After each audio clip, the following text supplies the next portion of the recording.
Assalamualaikum warahmatullahi wabarakatuh. Perkenalkan, nama saya Raditya Dustia Piansyah. Saya berasal dari Fakultas Vokasi dengan jurusan Teknologi Rekayasa Otomasi.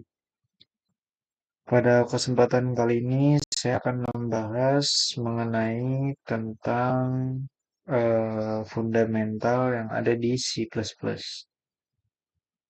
Eh, Pada kali ini saya akan menjelaskannya melalui Visual Studio Code yang telah saya buat rangkumannya, eh, yang diantaranya melingkup variabel, tipe data, konstanta, array, input atau output pengguna, fungsi, skop variabel, lokal dan global, dan contoh aplikasi. Yang pertama ada variabel. Variabel adalah tempat penyimpanan data dalam memori yang memiliki nama dan dapat diubah nilainya selama program berjalan. Jadi karakteristik si variabel itu eh, harus memiliki nama yang unik, terus memiliki tipe data tertentu, dapat menyimpan nilai yang sesuai dengan tipe datanya. Nilai dapat diubah selama program berjalan. Terus contoh dari deklarasi variabel itu kayak gini. Karena kita menggunakan C++, jadi integer age sama dengan 20. Ini variabel integer. Kalau variabel double atau bilangan desimal itu double age sama dengan 170 titik 5. Terus tanda ini. Setelah itu ada variabel karakter.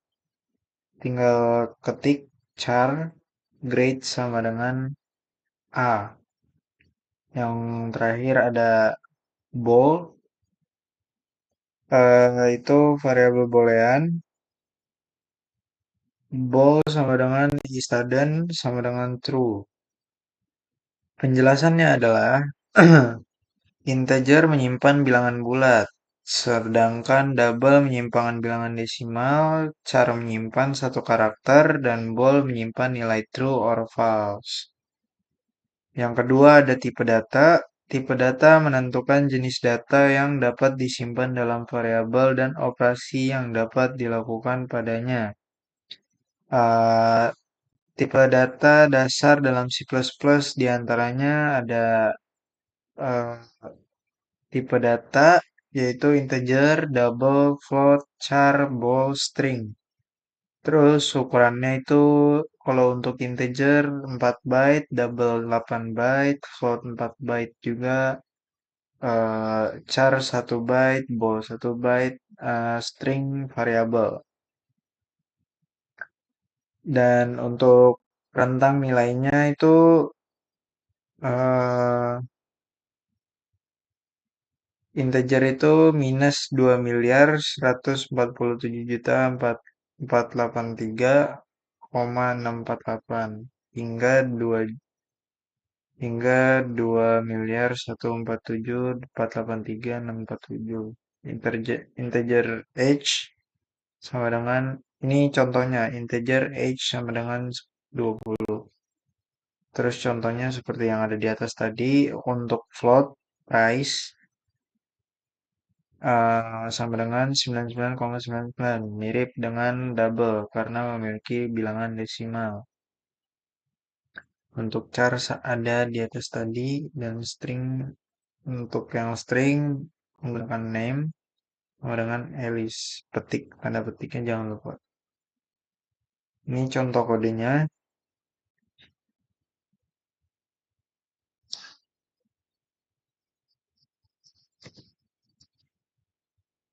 Terus di sini ada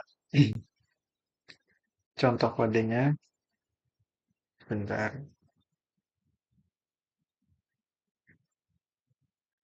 Contoh kode dari tipe data. Integer main, variabel dengan berbagai tipe data, terus dimasukin semuanya, ada integer, double, char, bool, string. Nah, ini di sini dimasukkan code dan masukkan semua uh, output yang ada dari si tipe data ini. Terus di return to zero. Selanjutnya ada konstanta. Konstanta adalah variabel yang nilainya tidak dapat diubah setelah dideklarasikan. Konstanta digunakan untuk nilai yang tetap dan tidak berubah. Cara membuat konstanta yaitu menggunakan kata kunci cons. Nah, ini. Jadi sebelum tipe data, seperti ini adalah tipe data. Dan sebelum itu, untuk membuat konstanta, kita masukkan tulisan const. Setelah itu, keuntungan menggunakan konstanta yaitu mencegah perubahan nilai secara tidak sengaja, membuat kode lebih mudah dibaca dan dipahami, dan memudahkan maintenance jika perlu mengubah nilai. Cukup di satu tempat. Contoh kodenya cpp include iostream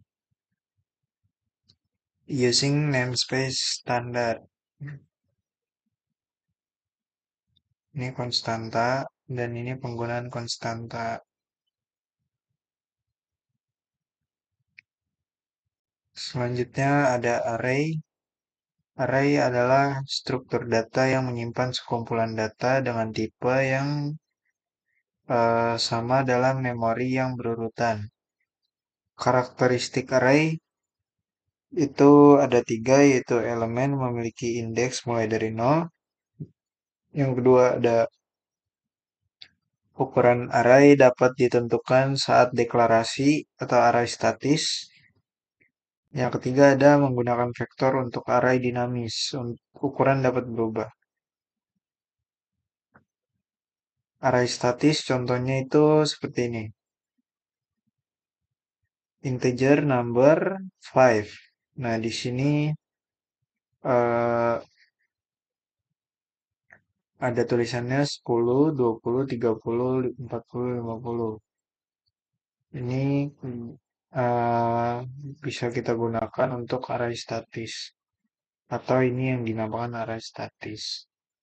Integer number 5 ini kalau misalkan ininya nggak mau kelihatan, kita tambahkan deklarasi tanpa inisialisasi. Selanjutnya ada menambahkan elemen hanya pada saat inisialisasi atau mengubah nilai. Jadi kita bisa uh, mengubah nilai sama eh kita bisa nambahin elemen sama mengubah nilai.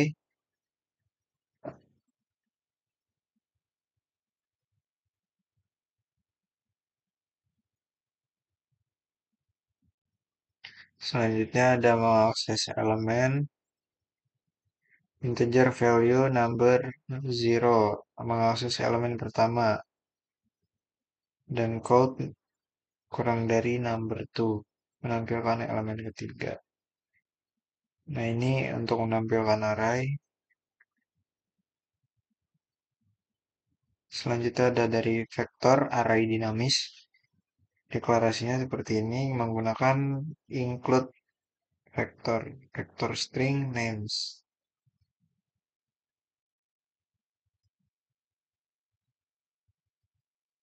Sama seperti di atas menambahkan elemen, tapi bisa nambahinnya di akhir. Mengakses elemen sama dan menampilkan vektor, ini vektornya.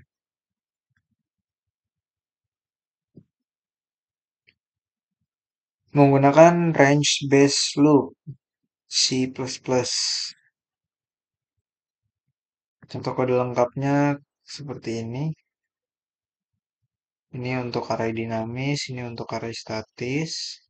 Jika disatukan bisa menjadi seperti ini. Ini untuk vektor elemen.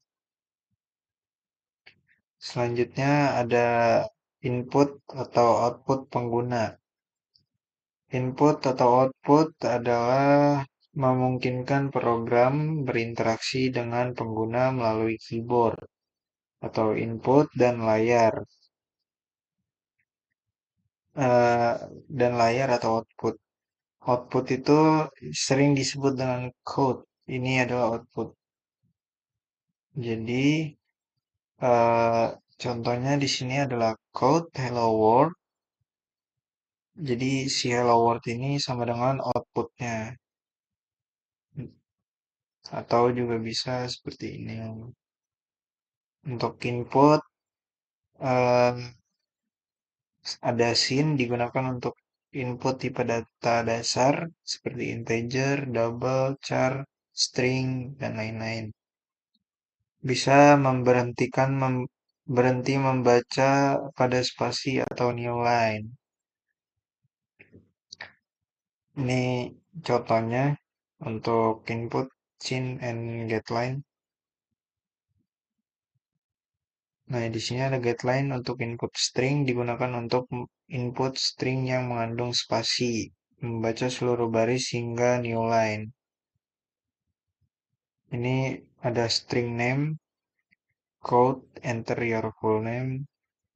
Kita disuruh masukin eh, kita disuruh masukin ininya outputnya.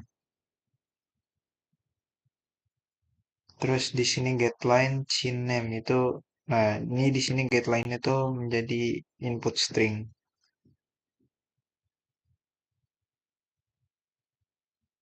Nah ini penting juga ya membersihkan buffer ketika menggunakan scene diikuti dengan getLine. Perlu membersihkan buffer dengan scene ignore cpp in age string name code enter your age scene age ini untuk membersihkan buffer. Contoh kode lengkapnya seperti ini. Tadi kode-kode yang di atas digabung. Lanjut ada di fungsi. Fungsi adalah blok kode yang dapat dipanggil berulang kali untuk melakukan tugas tertentu. Fungsi membantu dalam modularitas kode, reusability, dapat digunakan kembali, dan memudahkan debugging dan maintenance. Nah, ini contohnya seperti ini.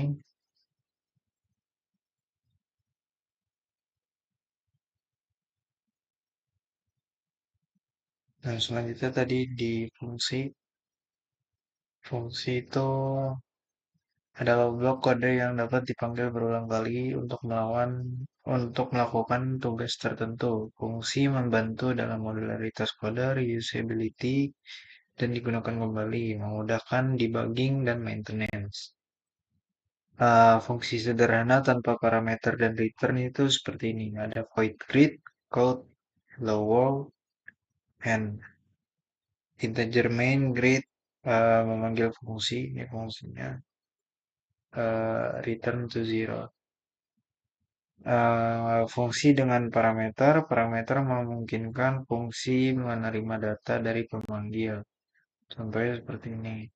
Ada cpp itu C++ void greet string name code hello name tanda seru. Jadi si world-nya ini diganti dengan name untuk memanggil dengan parameter. Selanjutnya ada integer main greet alice memanggil dengan parameter dan greet bob return to zero. Fungsi dengan return value, fungsi dapat mengembalikan nilai menggunakan kata kunci return. Contohnya integer add numbers, integer a plus koma integer b. Maka return itu hasilnya. Return itu a plus b. Jadi integer main, integer result, add numbers 5,7 sama dengan code. Code itu outputnya hasil penjumlahan, result, and return to zero. Fungsi dengan parameter dan return, kombinasi parameter dan return value untuk fungsi yang lebih kompleks. Ini ada contoh codingannya. Pokoknya si fungsi dengan parameter dan return ini disatuin. Contohnya kan tadi kalau yang di atas itu kepisah-pisah. Nah ini sekarang udah di apa? Udah disatuin using namespace std. Nah ini ada jenis-jenis fungsi, ada fungsi sederhana, ada fungsi dengan parameter, ada fungsi dengan return, ada fungsi lengkap, dan parameternya kalau fungsi sederhana itu tidak ada, kalau dengan parameter ada, kalau return tidak ada, dan kalau lengkap ada. Ini contoh-contohnya.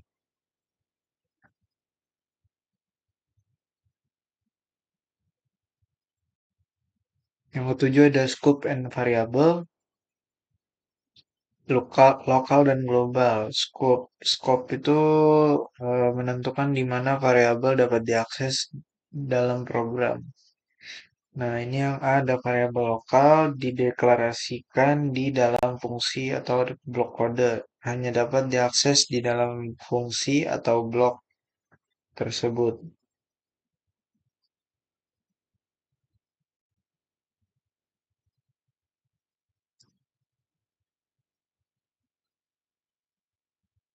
Hancurkan setelah fungsi selesai dieksekusi. Dan yang B ada variabel global dideklarasikan di luar semua fungsi. Dapat diakses dari mana saja dalam program, tetap ada selama program berjalan. Nah, ini contoh kodenya. Kalau ini untuk variabel global dan variabel lokal dalam fungsi show values. Local value hanya dapat diakses di sini.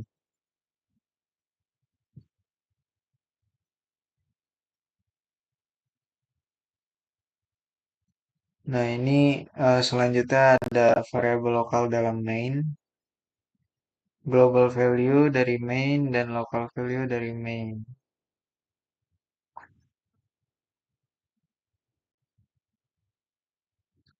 Nah, ini perbedaan variabel lokal dan global. Aspeknya itu ada deklarasi, akses, lifetime, penamaan, rekomendasi. Jadi kalau variabel tuh deklarasinya di dalam fungsi blok, kalau aksesnya hanya dalam fungsi blok. Nah, lifetime-nya selama fungsi berjalan. Penamaannya itu bisa sama dengan variabel lain di fungsi berbeda. Terus kalau direkomendasi digunakan untuk data sementara. Nah, yang terakhir itu ada si variabel global di luar semua fungsi di mana saja dalam program selama program berjalan selama program berjalan. Ini lifetime-nya. Dan penamaan itu harus unik dalam program. Terus rekomendasinya hanya untuk data yang benar-benar perlu diakses global. Jadi biar nggak gampang ke akses orang lain.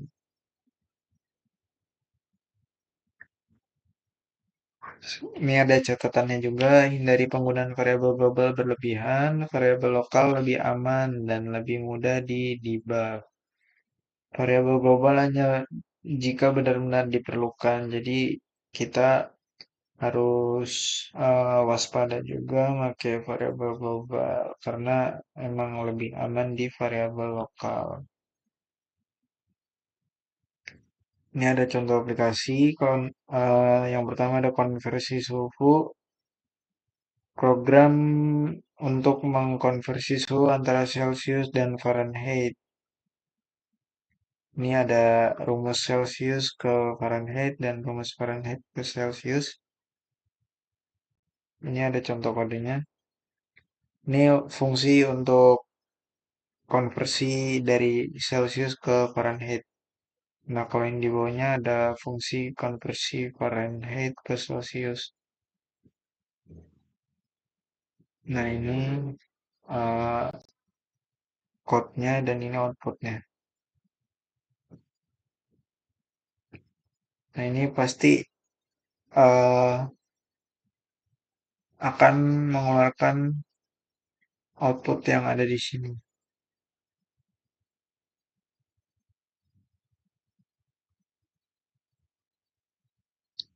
Selanjutnya ada penjelasan kodenya. Fungsi to Fahrenheit adalah menerima nilai Celsius dan mengembalikan Fahrenheit. Yang kedua ada fungsi to Celsius menerima nilai Fahrenheit dan mengembalikan Celsius. Terus yang ketiga ada program meminta input dari pengguna untuk memilih jenis konversi. Yang keempat ada berdasarkan pilihan, program memanggil fungsi yang sesuai. Selanjutnya ada kalkulator sederhana, program kalkulator yang dapat melakukan operasi aritmatika dasar. Penjelasannya menerima dua bilangan dan operator seperti tambah, kurang, kali, bagi. Melakukan operasi sesuai operator yang dipilih, menampilkan hasil operasi atau output. Nah, ini contoh kodenya untuk membuat kalkulator sederhana. Ini output, output input. Nah, ini output akhir.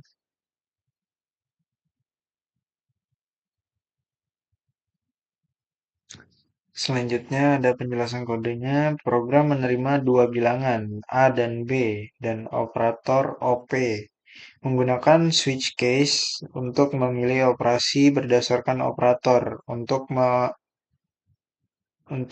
operasi pembagian dilakukan pengecekan pembagi nol untuk mencegah error. Jika operator tidak valid, menampilkan pesan error. Selanjutnya ada fitur tambahan yang dapat ditambahkan.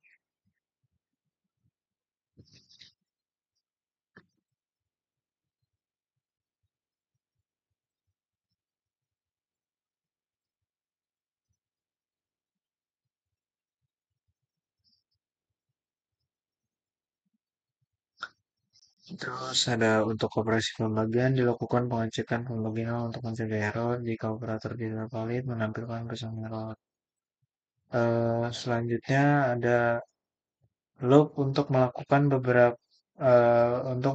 beberapa perhitungan, histori perhitungan, operasi tambahan, modulo, pangkat, dan lain-lain.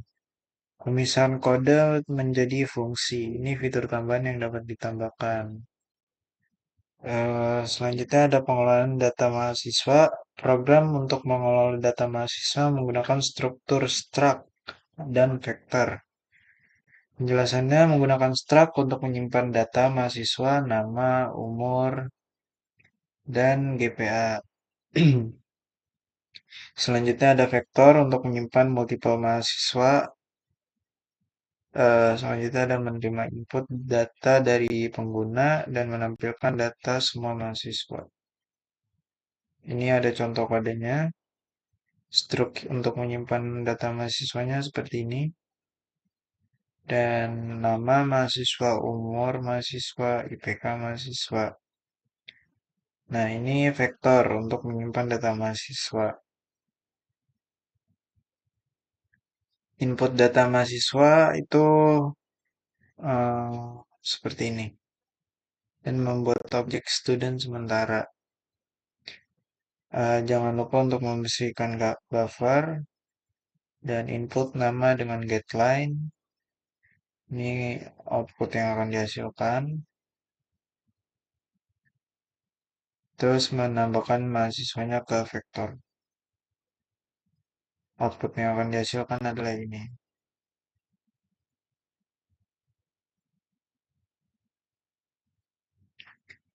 Selanjutnya ada penjelasan kode. Struct student mendefinisikan struktur data untuk menyimpan informasi mahasiswa. Selanjutnya ada string untuk menyimpan nama, integer untuk menyimpan umur, dan double untuk menyimpan IPK. Vector student menyimpan kumpulan data mahasiswa secara dinamis. Nah, ini input datanya. Loop untuk menerima input sebanyak jumlah mahasiswa. Setiap iterasi membuat objek student atau baru. Data diisi melalui input pengguna. Objek ditambahkan ke vektor menggunakan pushback. Selanjutnya ada eh, menampilkan data menggunakan range base loop untuk iterasi, menampilkan semua data mahasiswa dalam format tabel. Nah, ini kesimpulan akhirnya. Variabel adalah tempat penyimpanan data yang dapat diubah. Terus tipe data itu menentukan jenis data yang dapat disimpan. Konstanta adalah nilai tetap yang tidak dapat diubah. Terus array itu struktur data untuk menyimpan kumpulan data. Dan input-output adalah komunikasi program dengan pengguna. Dan fungsi adalah blok kode yang dapat dipanggil berulang. Dan scope adalah jangkauan akses variabel dalam program dan aplikasi praktis. Implementasi konsep dalam program nyata. Ini, ini ada beberapa contoh-contoh seperti contoh yang variabel. Ini ada contoh tipe data dan ada contoh array statis. Ini fungsi dan dengan parameter return. Terus ini ada contoh variabel bool. Contoh-contohnya tadi sudah tercantum. Mungkin sekian tugas algoritma pemrograman kali ini. Wassalamualaikum warahmatullahi wabarakatuh.